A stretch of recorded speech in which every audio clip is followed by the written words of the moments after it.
অনেক সময় প্রশ্ন আসে যে এক্স প্লাস ওয়াই সমান যদি 26 হলে এক্স ওয়াই এর সর্বোচ্চ বা বৃহত্তম মান কত? এরকম অঙ্ক সাধারণত আমরা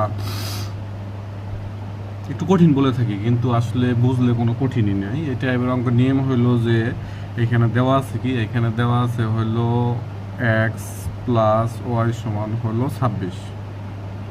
তাহলে এক্স প্লাস ওয়াই সমান যদি 26 হয়, এক্স ওয়াই সর্বোচ্চ মানের জন্য এই জায়গায় যে মান থাকবে ওরা আমরা 2 দ্বারা ভাগ করবো। কি করবো? 2 দ্বারা ভাগ করবো। 2 দ্বারা ভাগ করার পরে 26কে 2 দ্বারা ভাগ করলে 13। যে সংখ্যা থাকবো ওই সংখ্যারে আবার ওই সংখ্যা দ্বারা গুণ করবো। তাহলে 13 গুণন 13, 13 আর 13 গুণ করলে কত? 169, 169। তাহলে অ্যান্সার হবো কত? 169।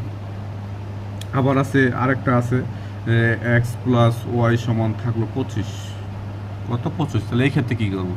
এই ক্ষেত্রে নিয়মে কে 2 দ্বারা ভাগ করবো। 2 দ্বারা ভাগ করলে হবো 12.5। তাহলে 12.5 এই জায়গায় আমরা গুণ করবো হয়েছে 12.5 গুণন 12.5।